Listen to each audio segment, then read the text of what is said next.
어느 시대에나 하나님의 말씀을 왜곡하고 또 성도들을 진리 안에서 흔들리게 하는 이단들이 있었음을 우리는 성경을 통해서 알 수가 있습니다. 하나님께서 인간의 구원을 향한 마음이 한결 같으신 것처럼 하나님의 일을 방해하고 또 인간을 멸망시키고자 하는 사단의 그 마음도 변함없이 한결같기 때문에 그렇습니다. 그래서 진리 안에 바로 서 있지 못하면 누구라도 그 사단의 미혹에 넘어질 수밖에 없는 것입니다. 복음이 시작된 초대교회는 특별히 더 예수님을 믿는 것과 또 성경 말씀에 대해서 잘 이해가 부족했기 때문에 특히나 더 이단이 성행했다고 볼 수 있습니다. 오늘 우리 3장 그 앞에 1절에서 7절부터 보면 그 내용을 살펴보면 어떤 내용이냐면, 베드로가 내가 이 두 번째 편지를 쓰는 것에 대해서 말하고 있어요. 두 번째 편지는, 첫 번째 편지는 뭘까요? 베드로 전서죠. 지금 베드로 후서 이 두 번째 편지를 쓰는 목적을 거룩한 선지자들이 예언한 하나님의 말씀과 또 예수님께서 사도들에게 명하신 그 말씀을 기억하게 하려는 것이라고 이야기하고 있습니다. 선지자들이 성경을 통해서 말씀하신 그 예언들과 예수님께서 이 땅에 계실 동안에 예수님의 제자들을 통해서 제자들에게 말씀하시고 가르치셨던 그 내용들, 그것들을 너희가 기억하도록, 잊지 말고 기억해서 그 말씀대로 살도록 하기 위해서 베드로 후서를 다시 기록했다라고 그렇게 이야기를 하고 있습니다.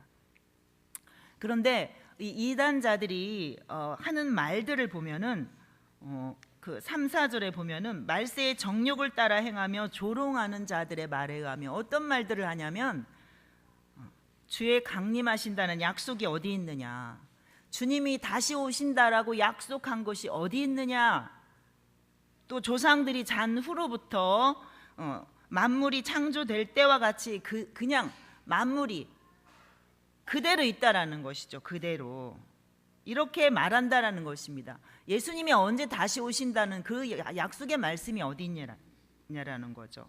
자, 이단자들은 예수님의 재림이 없다 이렇게 하면서 거짓말로 성도들을 속이고 있는 것이죠.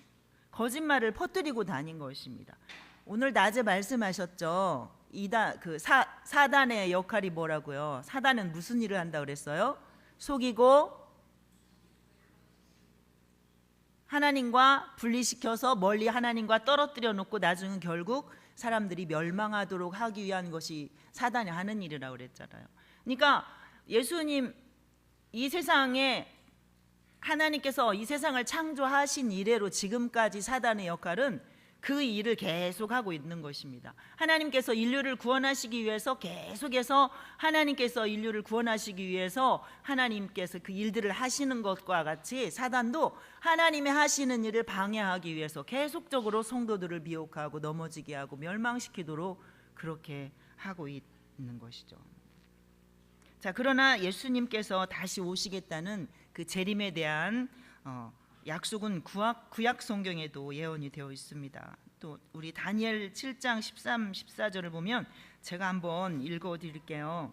내가 또 밤 환상 중에 보니 인자 같은 이가 하늘 구름을 타고 와서 옛적부터 항상 계신 이에게 나아가 그 앞으로 인도되매 그에게 권세와 영광과 나라를 주고 모든 백성과 나라들과 다른 언어를 말하는 모든 자들이 그를 섬기게 하였으니 그의 권세는 소멸되지 아니하는 영원한 권세요 그의 나라는 멸망하지 아니할 것이니라 이렇게 기록하고 있습니다.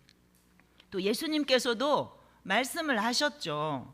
마태복음 24장 30절에 보면 그때에 인자의 징조가 하늘에서 보이겠고 그때에 땅의 모든 족속들이 통곡하며 그들이 인자가 구름을 타고 능력과 큰 영광으로 오는 것을 보리라. 예수님이 이렇게 직접 말씀하신 내용이에요.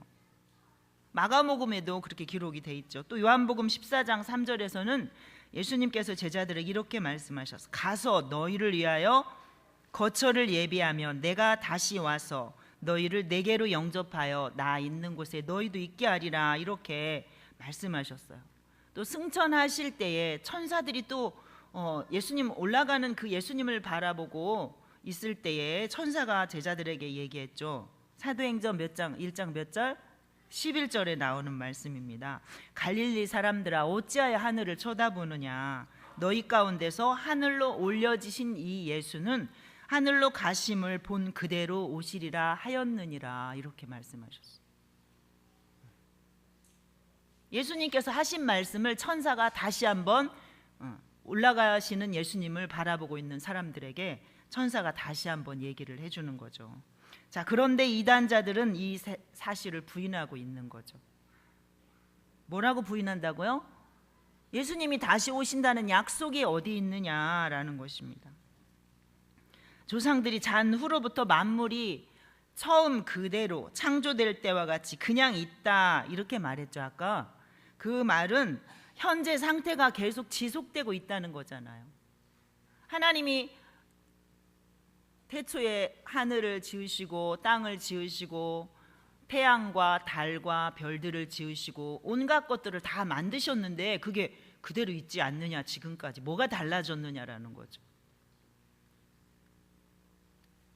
자, 그들이 그렇게 말하는 이유는 하늘과 땅이 태초에 있었고 만물이 하나님의 말씀으로 창조된 것을 일부러 잊으려고 그렇게 하는 것이다 라고 5절에서 베드로 사도가 그렇게 반박을 하고 있습니다.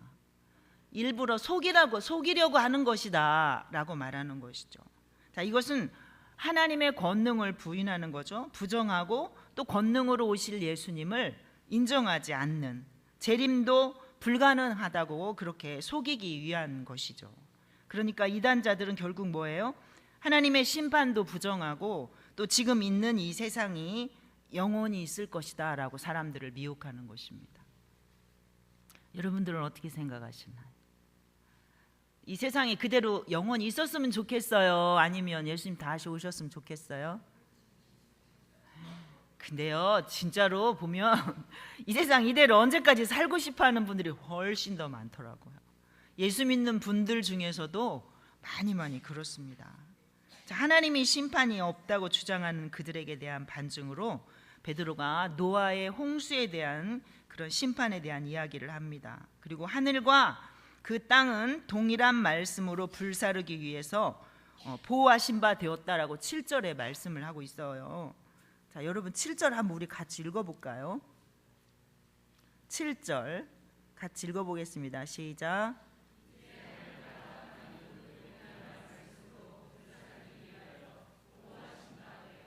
경건하지 아니한 사람들의 심판과 멸망의 날까지 보존하여 두신 것이니라. 아멘. 이제 하늘과 땅이 하나님께서 태초에 창조하셨잖아요. 하나님께서 말씀으로 하늘과 땅과 이 만물을 창조하셨단 말이에요. 그런데 이제 그 동일한 말씀, 세상을 창조하신 그 말씀으로 이 땅을 심판하신다는 것입니다. 그러니까 경건하지 아니한 사람들의 심판의 날과 멸망의 날까지 이 하나님께서 창조하신 이 자연 만물을 그대로 보존하여 두셨다. 뭐 하려고요? 왜 그대로 놔두셨다고요? 불로 심판하시기 위해서. 하나님은 창조하시는 하나님이시지만 하나님께서 창조하신 것을 다시 엎으셔서 심판하시는 하나님이시기도 하다는 사실입니다. 자, 이게 무슨 말씀이에요? 너희들이 세상이 심판은 없고 또 이 땅과 하늘이 지금까지 그대로 있기 때문에 변하지 않고 영원할 것이라고 그렇게 말하지만 이 모든 것들이 하나님의 불의 심판을 받기 위해서 하나님께서 보존해 두고 계시다. 하나님께서 저축해 놓고 계시다. 여러분 무섭지 않나요? 자, 우리가 자녀들 말 안 들으면 어떻게 해요? 그때마다 때리나요? 아니죠. 말 참다 나중에 이게 모아두잖아요. 잘못한 것들을 모아둔단 말이에요. 우리 하나님께서도 우리가 잘못하면 그때 우리를 벌하시거나 그러시진 않습니다. 자, 하늘과 땅이 불의 심판이라는 그 종말의 운명을 맞이하기까지 날마다 그 심판의 혹독함을 저축하며 지금까지 이어져 왔고 또 앞으로도 계속해서 저축해 나가실 것이라는 것을 말씀을 하고 있습니다. 이 사람은 이렇게도 못되게 행동하는데 하나님이 살아계시다면 왜 이런 사람은 그냥 두고 너무나 많은 사람들이 이 한 사람 때문에 괴롭힘 당하고 너무나 힘들게 하느냐. 그런 것만 봐도 하나님은 안 계시다라고 많은 사람들이 말하잖아요. 그러나 하나님께서는 저축해 놓고 계시다라는 것입니다. 내가 죄 가운데 살고 있음에도 나에게 아무런 징계나 벌이 주어지지 않는다고 해서 우리가 안심하고 살아가는 그런 사람들에게 임하게 될 하나님의 최후의 날, 심판의 날이 얼마나 혹독한 것인지 성경은 기록해 놓고 있는 것입니다. 하나님께서는 왜 그렇게 하실까요?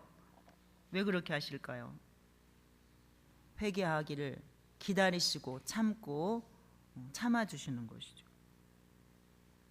하나님께서는 성경에 이미 기록하신 말씀대로 반드시 세상을 심판하실 것입니다. 그리고 그 심판의 기준은 그 어떤 것도 아닌 하나님이 분명하게 성경에 기록해 놓으신 그 말씀이라는 사실입니다.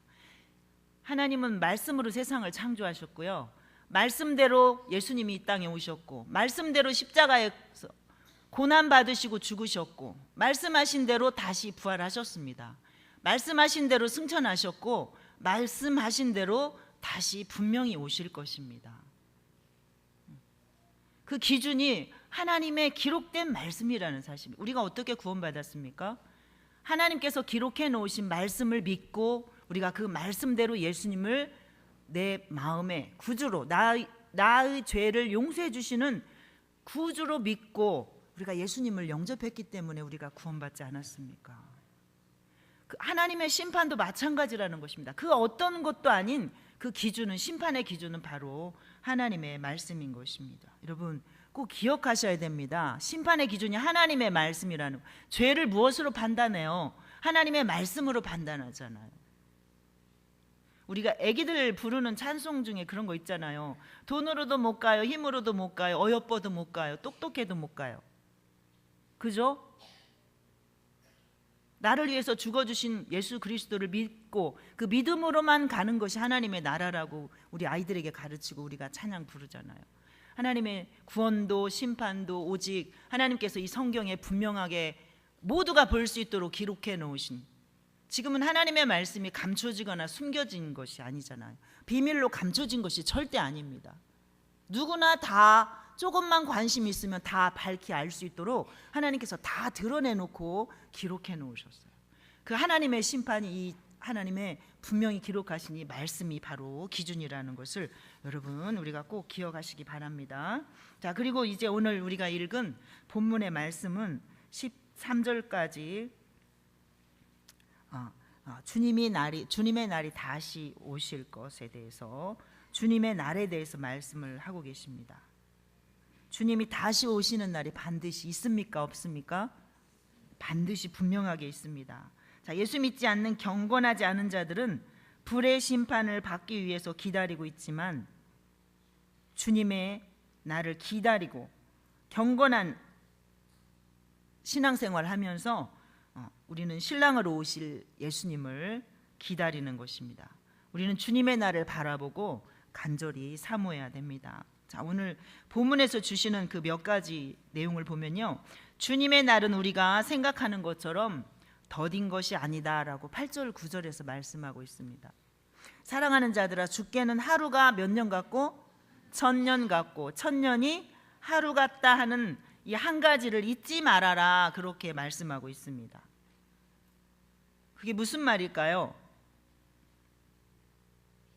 하나님의 시간 개념은 우리 사람의 시간 개념과 전혀 다르죠. 그러므로 주님의 재림의 날도 우리 인간이 계산하는 그러한 시간 개념으로는 이해할 수가 없는 것입니다. 천년이 늦어진다 할지라도 주님의 영원한 날에 비하면 지극히 작은 것이고, 비록 하루의 시간이라 할지라도 주님께서는 그 하루 동안에도 천년의 시간에 할 수 있는 그 모든 일들을 다 이루실 수 있는 분이기 때문에 하나님께는 하루가 천년 같기도 하지만 천년이 하루와도 같다라고 그렇게 말씀을 하는 것입니다. 주님의 날이 당장 이루어지지 않는 이유에 대해서는 뭐라고 말씀하시나요? 9절에 보면 주의 약속은 어떤 이들이 더디다고 생각하는 것 같이 더딘 것이 아니라 오직 주께서는 너희를 대하여 오래 참으사 아무도 멸망하지 아니하고 다 회개하기에 이르기를 원하신다. 그래서 주님이 아직도 안 오신다라는 것입니다. 예수님 뭐라고 말씀하셨어요? 복음이 땅 끝까지 증거가 되면 이 세상 세계 모든 만민들이 다 예수님을 믿으면 그때 예수님이 온다는 것이 아니라 세상 모든 사람들에게 복음이 다 전해지면 그때 예수님 오신다라는 거예요. 모든 사람에게 예수님이 다 전해지지만 그 중에는 예수 믿는 사람도 있고 믿지 않는 사람도 분명히 있습니다. 모든 사람이 다 믿을 때를 기다리면 주님은 영원히 안 오시죠. 지금 예수 안 믿고 죽는 사람이 얼마나 많아요. 모든 사람들에게 다 복음을 전파되면 그때 예수님 오신다라고 분명히 말씀을 하셨습니다. 주님이 날이 당장 예수님 가실 때 그랬잖아요. 곧 오시리라 이렇게 말씀하셨는데 제자들이 죽을 때까지도 예수님 안 오셨잖아요. 그러니까 왜 이렇게 안 오시냐, 오신다고 하시놓고 왜 이렇게 안 오시냐, 더디다 이렇게 말하는 사람들을 향해서 그것이 아니라 주님은 한 사람이라도 더 회개하고 예수 믿고 구원받기를 원하시기 때문이다라고, 너희들 때문이다라고 예수님이 말씀을 하시는 것입니다. 자, 두 번째는요, 주님의 날은 정해져 있지 않다라는 것입니다. 우리 10절 우리 앞에 한번 읽어볼까? 10절 앞에만 주님 언제 오시니? 그러나 주의 날이 도둑같이 오리니, 거기까지만 읽겠습니다. 주님은 나 내일 갈 거야, 내일 갈게, 우리에게 이렇게 신호를 보내고 오시는 것이 아니라 어느 날 갑자기 도둑이 어느 날 갑자기 아무도 모르게 오잖아요. 그것처럼 예수님이 오시는 날도 그렇다라는 것입니다. 주님 언제 오신대요? 성가대 쪽 앉아있는 우리 친구들, 주님 언제 오셔요? 새밤 자고? 전사님 이야기 들어야지. 어느 날 갑자기 도둑처럼 오신다라는 거예요. 어느 날 갑자기 오니까 항상 준비되어 있지 않으면 맞이할 수가 없잖아요. 마음 턱 놓고 있다. 예수님 그 말씀하시면서 누구 얘기했어요? 주인이 종에게 모든 거 다 맡겨놓고 먼 데 갔다가 돌아오면 주인이 왔을 때 잠자고 있다가 주인 오는데 잠자고 있지 않도록 맞을 준비하고 깨어있으라 이렇게 말씀을 하셨잖아요. 어느 날 갑자기 주님은 분명히 오신다고 우리에게 그렇게 말씀하고 있습니다. 마가복음 13장에서 그날과 그때는 아무도 모르나니 하늘에 있는 천사들도 아들도 모르고 아버지만 아신다라고 이렇게 예수님께서 말씀하셨습니다. 또 주의하라, 깨어 있으라, 그때가 언제인지 알지 못함이라.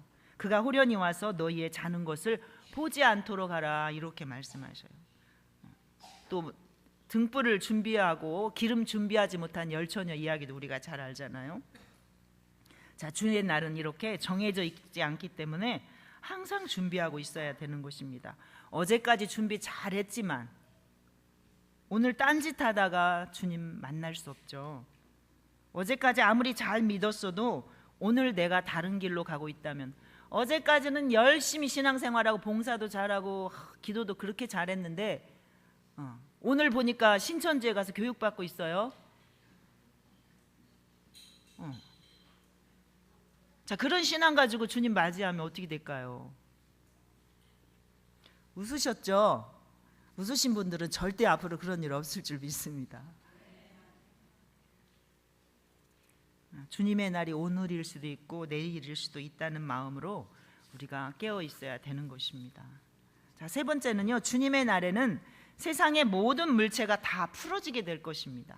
자, 우리 10절 아까 나머지 거기 읽어볼까요? 앞에서부터 같이 읽겠습니다. 그러나 주의 날이 도둑같이 오리니 그날에는 하늘이 큰 소리로 떠나가고 물질이 뜨거운 불에 풀어지고 땅과 그 중에 있는 모든 일이 드러나리로다. 아멘. 자, 영원할 것만 같은 것들이 순식간에 다 파괴되고 다 없어지게 된다라는 것입니다. 여러분 상상해 보실래요? 얼마 전에 미국에 그 어마라는 그 허리케인이 왔잖아요. 어마어마한 그 피해를 입히고 물러갔는데, 우리가 태풍만 와도 어떻게 돼요? 태풍만 와도 모든 것들이 다 이렇게 산산조각 나잖아요. 일본에 그때 보셨죠? 일본에 지진 난 후에 그 사건들. 그런데 주님의 날에는 이런 거하고는 비교도 할 수 없는, 이 세상에 하나님이 창조하신 모든 물질들이 다 풀어져 없어진다라는 것입니다. 다 녹아 없어진다라는 거. 얼음덩어리, 여러분 큰 얼음덩어리 단단한 거 그거 이렇게 냉장고 냉동실에 있을 때 보면 절대로 그게 녹지 않잖아요. 그런데 뜨거운 햇빛에 내놓으면 어때요? 잠깐이면 녹아요. 우리 이 땅에 모든 영원할 것 같은 이러한 절대로 변할, 지난번에 뭐 그 계기 일식인가요 월식인가 뭐예요 그거, 지구가 태양을 이렇게 가려가지고 그림자 진다, 그거 보려고 막 엄청난 사람들이 막 차 타고 어디로 몰려가지고 그 야단 난리 굳히잖아요. 그런데 그런 것들이 그 모든 것이 다 마지막 때 풀어 없어진다는데 여기에는 사람들이 그렇게 관심 가지나요? 우리 예수 믿는 사람들도 그렇게 심각하게 이런 사실들을 심각하게 생각하지 않는데 세상 사람들이 얼마나 관심 갖겠어요? 하나님을 믿는, 예수님 믿는 우리도 그렇다면 이 모든 것, 하나님이 창조한 모든 것이 이렇게 다 풀어 없어진다라는 것입니다. 하늘이 큰 소리로 떠나가고 물질이 뜨거운 물에 풀어지고 라는 그런 하나님의 심판날에 이 우주의 대변동이 있을 것이라는 것을 예고하고 있는 것입니다. 땅과 그 중에 있는 모든 일이 드러나리라는 것 또한 땅과 하늘도 마찬가지로 드러나. 땅이 노아 홍수 때 땅이 심판을 받았잖아요, 물로. 근데 마지막 때는 땅뿐만 아니라 하늘까지도 완전히 심판을 받게 될 것이라는 것입니다. 자, 이 지구가 없어진다고? 에이, 말이 되는 소리를 해라. 태양이 없어진다고? 너 미쳤냐? 별이 다 떨어진다고? 야, 오지간히 해라. 예수 안 믿으면 지옥 간다고? 그럼 너나 잘 믿어. 사람들이 이렇게 많이 말해요. 그러나 모두가 다 하나님이 하시는 일입니다. 인간의 머리로는 불가능한 일이지만 하나님으로서는 결코 어려운 일이 아닌 것입니다. 말씀 한마디로 천지를 창조하신 하나님이 그 말씀으로 그 세상을 엎으시는 건 너무나 쉬운 일이죠. 하나님의 심판은 그 누구도 상상할 수 없을 만큼 엄중합니다. 하늘이 큰 소리로 떠나가고 물질이 뜨거운 불에 풀어지고 땅과 그 중에 있는 모든 일이 드러나리로다. 아멘. 세상의 자연 만물이 절대 변하지 않고 영원할 것이라고 믿는, 그렇게 믿고 사는 사람들 앞에서 모든 만물은 이렇게 불에 의해서 다 소멸되고 말 것입니다. 자, 베드로 사도는 우리에게 묻습니다. 자, 이 모든 것이 이렇게 풀어지리니 너희가 어떠한 사람이 되어야 마땅하겠느냐, 이렇게 우리에게 11절에서 묻고 있습니다. 자, 우리는 어떻게 사는 것이 올바른 삶일까요? 자, 먼저 거룩한 행실과 경건함을 유지하며 살아야 됩니다. 점도 없고 흠도 없고 평강 가운데 주님을 만날 수 있도록. 자, 직장인들은 직장에서 자기의 신앙을 지키기가 쉽지만은 않다라고 그렇게 말합니다. 때로는 아닌 줄 알면서도 적당히 따라가야 되고 적당히 타락해야 되고 적당히 넘어가야 직장 생활을 할 수 있는, 순탄하게 할 수 있는 일들이 많이 있다고 이야기합니다. 그러나 우리 주님은 그 적당히가 우리의 신앙을 잘못된 길로 가게 하는 것이라고 가르쳐주고 계십니다. 여러분, 적당히는 절대 안 됩니다. 분명히 해야 합니다. 그리고 확실하게 해야 됩니다. 그때 당신은 거절하는 것 때문에 핍박받거나 또 조롱당하기도 하지만 그것을 뛰어넘어야 우리가 거룩한 행실과 경건을 유지할 수 있는 것입니다. 자, 두 번째는 하나님의 날이 임하기를 바라보고 간절히 사모하라, 이렇게 말씀하고 있습니다. 지금 내가 살아가고 있는 이 세상이 좋아서 주님이 오실 것에 대해서 아무런 기대감 없이 살아간다면 우리의 신앙생활은 너무나도 안일할 수밖에 없을 것입니다. 편할 대로, 쉬울 대로 이렇게 사는 건 누구나 다 할 수 있습니다. 그러나 좀 힘들고 좀 고단하고 좀 벅차고 좀 분수에 내 힘에 겨워도 이것이 주님의 날을 바라보고 믿음으로 살아가는 성도라면 그 길을 가야 되지 않겠습니까, 여러분? 자, 세 번째는요, 우리는 하나님의 약속의 말씀을 굳게 붙잡고 살아가야 됩니다. 자, 주님의 날에 세상은 불로 심판을 받아 모든 물질이 다 풀어 없어지겠지만 주님의 날을 사모하며 경건을 유지하며 살아온 성도들에게는 새 하늘과 새 땅이 펼쳐지게 될 것입니다. 우리 거기 한번 읽어볼까요? 자, 12절 13절 같이 읽겠습니다. 시작. 하나님의 날이 임하기를 바라보고 간절히 사모하라.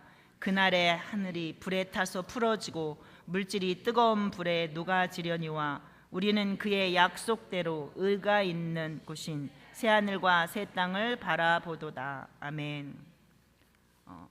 지금까지 살았던 더러운 세상, 죄 많은 세상, 타락한 세상은 이제 다 하나님의 심판으로 끝이 나고 예수 믿지 않는 사람들도 하나님의 심판을 받아서 영원한 벌을 받겠지만 예수님을 믿고 주님의 날을 기대하면서 경건을 유지하며 살아온 성도들에게는 새 하늘과 새 땅이 분명하게 펼쳐진다고 말씀하고 있습니다. 다시는 썩지 아니할, 다시는 미움도 없고, 다시는 원망할 것도 없고, 다시는 이 지긋지긋한 가난 때문에 힘들지도 않고, 그보다 더 지긋지긋한 이 질병 때문에 이제는 고통당하지도 않을 그러한 영원한 신령한 몸, 영원히 살 수 있는 거룩한 몸, 예수님과 같은 천사들과 같은 그러한 거룩한 모습으로 우리가 완전히 다 변화되어서 새하늘과 새 땅에서 그렇게 살아갈 것입니다. 죄가 없는 새하늘과 새 땅이 되어야지만 우리가 죄짓지 않기 때문에 하나님께서는 우리를 거룩하고 경건하게 죄 가운데서 우리를 건져내셔서 새롭게 변화시키셔서 영원히 살 수 있는 세상, 죄 지을 필요 없는 세상, 이제는 사단 마귀가 우리에게 접근하지 못하는 그러한 세상을 펼치셔서 구원받은 하나님의 백성을 영원히 그 땅에서 주님이 우리와 함께 살아가게 될 것입니다. 여러분, 그날을 기대하면서 살아가셔야 합니다. 오늘 일남전도 어르신들 헌신 예배인데요, 진정한 헌신은 바로 나 자신을 믿음으로 하나님께 드리는 것입니다. 나를 하나님께 믿음으로 드리는 것이 헌신이라는 것을 기억하시고 주님의 날을 사모하시기 바랍니다. 그리고 기대하시기 바랍니다.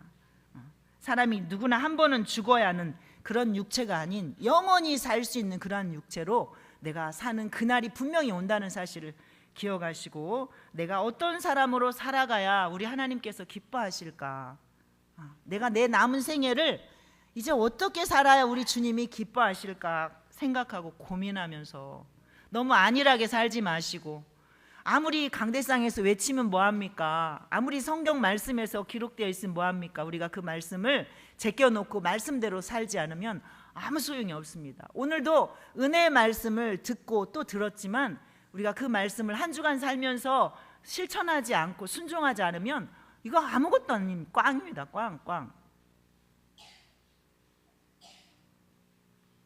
여러분, 주님이 분명히 오십니다. 오셔서 우리를 맞이해 주실 것입니다. 그날에 부끄럽지 않을 그러한 모습으로 모두가 다 기쁨으로 주님을 맞이하시는 저와 여러분이 됐으면 좋겠습니다.